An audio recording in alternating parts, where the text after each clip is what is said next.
Matt Armstrong has just picked up one of the rarest Lamborghinis in the world, the SVJ Roadster. 770 horsepower, naturally aspirated V12, no turbos, no hybrid gimmicks, just raw Lamborghini madness. And the kicker? It's crash damaged. Matt has only ever seen it in photos before, and now he's at Copart, about to collect what might be the most expensive car he's ever bought. Will it start? Has the engine survived the crash? We don't know yet. Before we dive in, hit subscribe and turn on the notification bell, because if you love insane hypercar rebuilds, you won't want to miss this journey. Matt's excitement is understandable. The SVJ Roadster isn't just a Lamborghini, it's the apex of Aventador engineering. Only 800 Roadsters ever made, naturally aspirated V12, 770 horsepower, 0-60 in under 3 seconds. Over 217 mph top speed. This is not just a car, it's a collector's masterpiece. Every carbon fiber panel, every piece of suspension, every tiny sensor matters. And because it's a Roadster, the roof comes off, making it rarer and more valuable. But rarity also means that crash damage is far riskier. There's no plug-and-play fix here. Matt knows this. Every decision he makes on this car could cost hundreds of thousands if done wrong. And that's what makes the story so gripping. Getting the SVJ was an adventure in itself. Auctions at Copart are high stakes, especially for cars worth over $1 million. Matt placed his bid, heart pounding, knowing that a single higher bid could snatch the car away, and somehow, he won. But buying a crash car is always a gamble. It's not like walking into a dealership. The car could have a seized engine, fried electronics, a bent chassis. Any of these would make the purchase worthless. When Matt first laid eyes on it, he was stunned. Damage was evident. The rear oil coolers were crushed, the left rear wheel jammed into the wheel arch, and the car had been sold as a non-runner. Miraculously, no airbags had deployed, leaving the interior intact. It was a small win in what would become a massive challenge. Initial inspection. Early surprises. Matt began inspecting the car. He immediately noticed signs of previous tinkering. Wrong bolts, disconnected sensors, and wires left dangling everywhere. It was clear that someone had tried to rush repairs before it went to auction. The first problem? The center lock wheels. These aren't your average lug nuts. They require a special tool, which the car didn't come with. Without it, Matt couldn't even remove the wheels to inspect further. Thankfully, a friend had the tool, but this was a reminder. Hypercars are precise machines, and shortcuts can create huge headaches. Next up, the rear oil cooler and dry sump system. The feed and return pipes had been broken or removed, leaving almost no oil in the engine. Attempting to start the car like this would destroy the V12 in seconds. Matt improvised.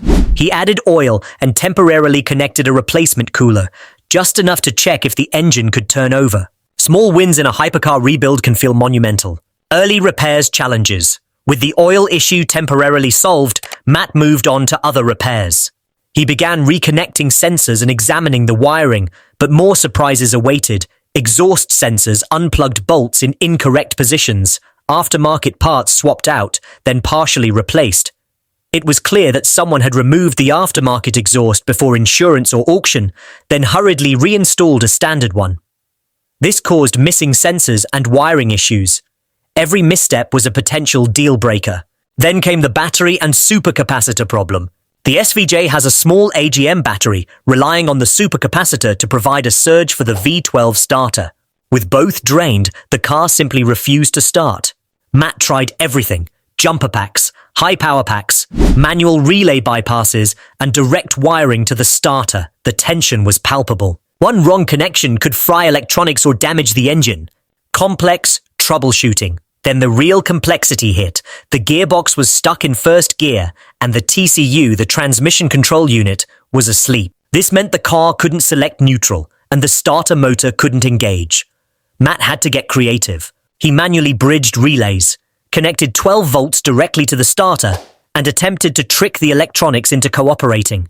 Each attempt built suspense. Would the engine roar to life or remain silent? After hours of careful troubleshooting, there was a huge sigh of relief. The engine wasn't seized. It could turn over, meaning the V12 was alive, but it still wouldn't fire due to gearbox, ECU, and supercapacitor issues. Despite the mounting challenges, Matt achieved small but significant victories that kept hope alive. Engine confirmed alive, and turning over rear wheel finally freed after hours of careful work. Critical sensors, partially reconnected temporary oil feed system successfully installed. Each victory, no matter how small, raised the anticipation another notch. Would the SVJ finally roar back to life? Or would the stubborn gearbox and temperamental electronics continue to hold it back? The tension kept building with every passing moment, each second feeling like a countdown to either triumph or another setback. Matt's calm but intensely focused demeanor throughout this ordeal perfectly illustrates why hypercar restoration isn't for amateurs or the faint of heart. Every single system matters in these machines.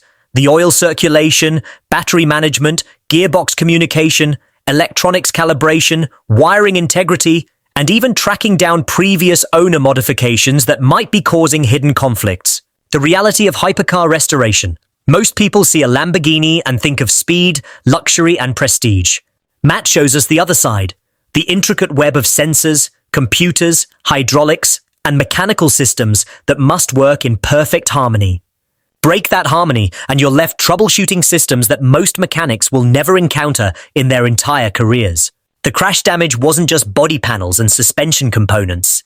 It cascaded through electrical systems, damaged critical oil coolers, potentially compromised the transmission, and created a diagnostic nightmare where every fix revealed two more problems. Beyond the technical achievement, there's something deeper driving this project. Matt isn't just fixing a car, he's proving that supposedly totaled hypercars can be brought back from the dead. Insurance companies and traditional dealers would have crushed this SVJ, writing it off as too damaged, too expensive, too complicated to save. But Matt sees potential where others see only problems. Every hour spent diagnosing, every small victory, every setback overcome, brings this $500,000+ masterpiece closer to redemption. The financial stakes are enormous, but the personal investment, the countless hours, the frustration, the determination, that's what makes this story resonate.